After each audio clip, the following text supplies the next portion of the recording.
Cerramos nuestros análisis a los grupos del Maurice reveló hablando del grupo C. El grupo conformado por Japón, Panamá, Marruecos y Costa de Marfil. ¿Qué podemos esperar de Panamá en esta segunda participación en Maurice reveló? Aquí analizaremos el grupo.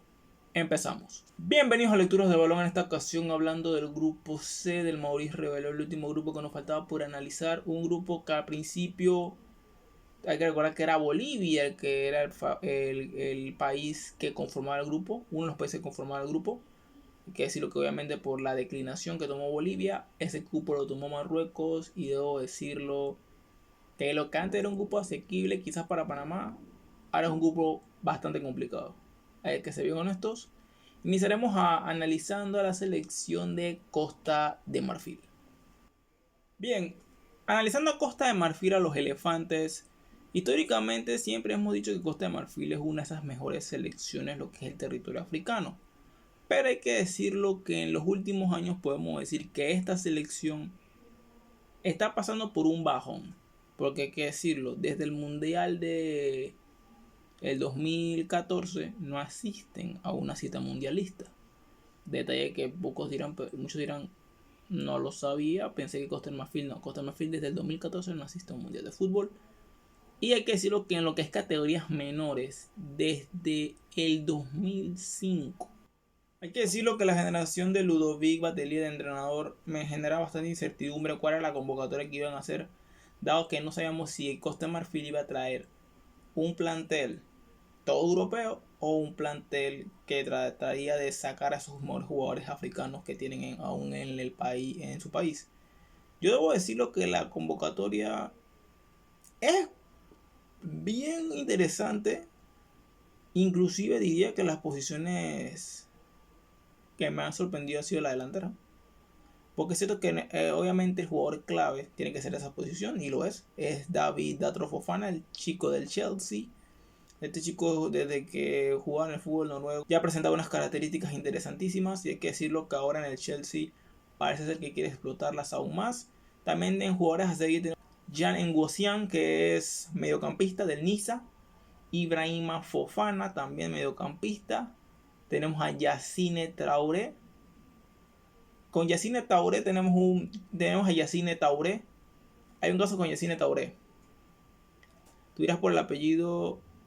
Ese apellido es histórico en Costa de Marfil, sí.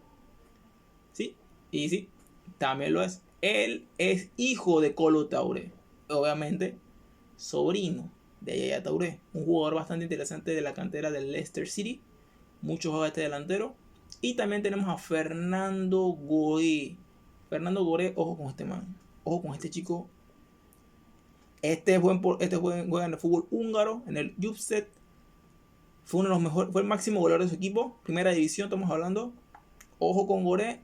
Que Costa de Marfil, aparte, debemos decirlo, Costa de Marfil es el único equipo que está en este grupo que ha quedado campeón. Lo hizo en la edición del 2010. Yo en lo personal no sé qué esperarme Costa de Marfil, dado lo que he explicado de su proceso juvenil. Sería interesante, pero vamos a ver si la potencia en lo que es ataque define lo que es el grupo para Costa de Marfil. Nuestro siguiente equipo a analizar es Panamá. Obviamente la selección panameña, mi país. En su segunda participación tratará de mejorar obviamente ese séptimo puesto que obtuvo la edición pasada, en esa primera edición que causó cierta impresión de nosotros, del propio fanático panameño, en que Panamá estuviera jugando este torneo. Inclusive también muchos esperaban que salieran muchos panameños al exterior o al extranjero o al fútbol europeo, dado que juegan este torneo. Pues no, eso no es que sea tan fácil. Hay unas etapas de seguimiento y a posterior jugados estos torneos, y así también hay que ver que posiblemente en lo que fue el seguimiento no se concretaron muchas cosas para los jugadores que mejor torneo tuvieron de Panamá en ese momento. Y se debe decir que este conjunto de que maneja Jorge Deli Valdés a su vez trata de tener un seguimiento a estos jugadores que pueden perderse, dado que los procesos menores en todos los lugares, en todos los países del mundo se pierden futbolistas. Y Panamá trata que en este revelo sea la continuación, para que en el proceso menor que no sea que no sea tan grande el mismo salto de una selección mayor. Yo sí debo decir que cuando vi los que repetían del Rebeló pasado, no me sorprendió bastante, no me sorprendí porque creo que eran los jugadores que yo hubiera repetido, sin duda, si hubiera sido entrenador de Panamá. Creo que hay que ser honesto, Panamá tiene un buen equipo y me gustan también las piezas nuevas que ha traído para este Rebeló, porque aparte busca potenciar más jugadores en lo que es esa zona de delantera, en lo que es el mediocampo, que a mí me parece ser lo que es los propios mediocentros de la posición más interesante que hubo para esta convocatoria el propio entrenador Jorge Deli Valdés. Y ya hablando en lo que puede ser objetivos para Panamá, yo creo que todos los grupos, todos los equipos de este grupo pueden pelear por el primer lugar. Aparte, también Panamá puede también medirse con en lo que es el territorio africano. Y hay que decirlo, se va a enfrentar con un rival como Costa de Marfil y se va a enfrentar a un rival como Marruecos. Japón sí ya está acostumbrado a jugar este tipo de certámenes, pero estos dos países africanos no tanto. Y hay que decirlo que Panamá puede aprovechar para ver cómo está ese fogueo, porque para mí eso es un enfrentamiento clave con los africanos. Aparte, Panamá es uno de los equipos que plantilla, en lo que es plantilla, es la más veterana, se puede decir. Dado que hay jugadores de 22, rozando los 22 años. Pocos del equipo marroquí vienen con jugadores de 22 años. Pocos también del propio Costa Marfil. Y en el caso de Japón, Japón va con una sub-19. Así que en el caso de Panamá, Panamá debe aprovechar esos detalles. Y para mí el jugador clave de esta selección panameña se lo voy a dar a Ricardo Phillips, el jugador del Club Deportivo del Este. A mi parecer no se lo doy a Ángel Orelín por el hecho de que no le puedo dar el jugador clave a un jugador que lleva mucho tiempo de inactividad. Y yo creo que Phillips sin duda va a ser clave para el funcionamiento del equipo Jorge Deli Valdés. Jugadores a seguir pongo a Luis Fields, mediocampista del CAI. Este chico sin duda uno de los mediocampistas más interesantes que tiene el fútbol panameño, sin duda. También otro mediocampista, también del CAI, pero este chico pertenece actualmente, está en el fútbol búlgaro. Hablamos de Martín Morán, también otro mediocampista interesante. Dos jugadores que en esa posición, aquí decimos en Panamá que no hay 5, no hay mediocentros, ahí hay dos de un muy buen nivel. Otro jugador a destacar es Rafael Mosquera, jugador que se puede posicionar en cualquier posición del campo. Yo prefiero verlo de extremo, cargado a la izquierda, sin duda algo que las características de Rafita se explotan en esa posición. Y también a Edgardo Fariña. Edgardo Fariña tiene un caso bastante peculiar. Edgardo Fariña, en la última participación del Rebeló, él fue suplente. Fue un jugador de esos que llamó mucho la atención, dado que muchas páginas internacionales lo resaltaron como un jugador interesante, lo que eran los jóvenes promesas de Panamá. Y sin duda el defensor universitario quiere seguir y dar un gran Rebeló este año. Para mí Panamá puede pelear el primer lugar. Yo creo que el primer lugar en este grupo detalles. Y si Panamá no tiene errores y afina esos detalles que pasaron en la edición pasada, puede conseguir ese objetivo. Seguimos con Marruecos. Marruecos, el equipo que llega al rescate, dado la declinación o la ausencia o el retiro de la competición por parte de Bolivia. Sin duda Marruecos, aparte de Marruecos ser una selección que obviamente, dado lo que hizo el mundial pasado, puede destacarse como un equipo que ha hecho muy buen trabajo en lo que es las categorías inferiores, hay que decirlo. Sexta participación de Marruecos, su mejor participación 2015, quedó segundo lugar. Hay que decirlo que actualmente podemos decir que Marruecos está tomando este torneo Rebeló como preparación. Y dirás, ¿por qué preparación? Sí, preparación porque ellos, después de terminar el Maurice Rebeló, tienen que jugar eliminatorias o clasificatorios sub-23. Y muchos de estos jugadores, porque es un mixto entre una sub-20 y una sub-23, estarán en dicho evento. Los dirigidos por Mohamed Ouhabi han llegado al rescate del grupo, pero al mismo tiempo quieren demostrar ese proceso juvenil que tiene Marruecos, porque Marruecos sin duda en lo que es juventud tiene un muy buen plantel. Lo vimos en la Copa del Mundo, muchos jugadores menores de 23 años, y aquí vemos un equipo la verdad bastante interesante con perfiles combinados, si se puede decir de alguna forma. Para mí el jugador clave es Ili Ziani, el jugador del Standard de Liège. Fue un buen torneo en lo que era la categoría reserva del equipo belga. Sin duda es uno de esos jugadores a destacar. También tenemos como jugadores a seguir a Faisal Matsjani, que es el chico del Genk Central. Muy ojo a ese chico. También tenemos a Abde Rihani, jugador del Atlético de Madrid. Este chico jugó en la Fayun Li este año. Aparte de jugar en la cantera, también tuvo compromiso en la cantera colchonera. También tenemos a Usam Arjun, jugador del Málaga. También un jugador que está en el territorio español. Y tenemos a Mohamed Afid como último jugador a destacar por parte del elenco marroquí.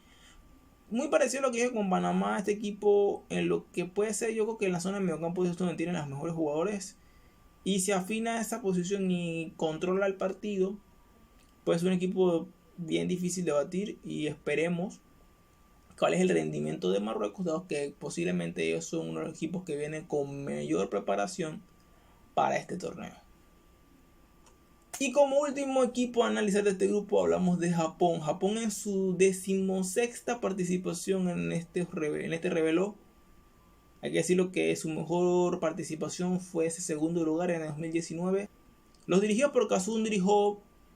Creo que al principio, siempre que vemos a este equipo japonés, me ha tocado verlo en los reveló. Digo que es un equipo como que quizás le falta ciertas cosas, pero cuando está jugando es otra cosa. Hay que decirlo que estos equipos asiáticos en este torneo suelen sorprender. El año pasado tuvieron al mejor portero del torneo Japón. Y hay que decirlo que Japón también en el torneo pasado del reveló, hay que decirlo. Los jugadores que fueron al reveló pasado por parte de Japón son los que hace un par de semanas estaban jugando en el Mundial Sub-20. Para que vean que en teoría este torneo para otras selecciones, no fue el caso de Panamá, lo toma como una preparación para sus torneos en lo que es regionalmente hablando, porque jugaron, estos mismos chicos fueron los que afrontaron también la clasificatoria en Asia. Sí hay que decirlo que este equipo, como lo dije cuando estábamos hablando de Panamá, es prácticamente un sub-19, porque no traen esas piezas obviamente del Mundial Sub-20, acaba de terminar, y esta generación es un poco joven comparándolo a los otros rivales del grupo, pero hay que decirlo, con talento. Como jugadores a seguir pongo a Tsubasa Shimizu, el jugador del Cerezo Osaka, jugador que cuando vi sus números me sorprendió bastante a su corta edad, él teniendo solo 18 añitos. También tenemos a Matsaka Kobayashi, arquero. También tenemos como jugador a seguir a Yuma Atano, jugador defensor. Tenemos a Junpei Hayakama, mediocampista. Y también tenemos a Kotaro Uchino, delantero centro. Veremos qué podemos esperar de Japón. No sé si ese factor de edad le vaya a afectar. Veremos qué tienen los samuráis azules en esta generación joven que presentan este Maurice Reveló. Joven viendo lo que tienen los otros rivales del grupo, obviamente. Y bueno, para finalizar tenemos el pronóstico que le doy al grupo. La hará grupo reñido. Y reñido también en mi caso, porque como yo soy panameño, también tengo que pensar muy bien en lo que es mi selección. Y en lo personal, creo que nos vamos a quedar cortos. Espero equivocarme, obviamente. Pero que Panamá se va a quedar corto en lo que es la clasificación. Como primer lugar de grupo va Marruecos. Como segundo lugar de grupo va Panamá. Como tercer lugar de grupo va Costa de Marfil. Y como último lugar de grupo va Japón. Ojo, Japón, dado el tema de la edad, lo pongo último. Porque si Japón viniera con una generación como la del sub-20 pasado, debo decirlo, estaría un poco más optimista con esta selección japonesa. Pero es que esta selección japonesa prácticamente viene con un equipo. Muchos juegan aún en las propias universidades o los filiales universitarios de Japón también. Y es por eso que lo pongo como último lugar, porque creo que ya lo que es Marruecos, lo que es Panamá y el propio Costa de Marfil vienen un poco más, ¿cómo decirlo? Vienen con algo más de experiencia en lo que es primeras divisiones, si hablamos, o fútbol más desarrollado, porque hay que decirlo, aparte Japón no tiene ningún solo extranjero en su convocatoria, todos son del territorio japonés. Pero recapitulamos para mí del grupo queda de la siguiente forma. Primer lugar Marruecos, segundo lugar Panamá, tercer lugar Costa de Marfil y último lugar Japón. Y bueno, esto sería todo hablando del último grupo. El Maurice reveló que nos faltaba por analizar el grupo C. Un grupo que, como le dije, un poco complicado para la selección panameña. Creo que Costa de Marfil y Marruecos va a ser una gran prueba para Panamá. Yo creo que ya el panameño poco a poco ya también ha tenido más rivales asiáticos últimamente. Creo que no tanto africanos y eso puede venir bien para la selección panameña. Déjame en los comentarios cómo ves a la selección panameña y también si en caso tal, déjame tu pronóstico del grupo, si también lo ves como yo, primer lugar de grupo Marruecos, o crees que por ejemplo Japón, ya que ya tiene un poco más de expertise en este torneo, pueda al final imponerse. Te escucho en los comentarios, te leo. Eso sería todo. Y si te preguntas por qué se llama lecturas del balón simple, es porque el fútbol también se lee. Adiós.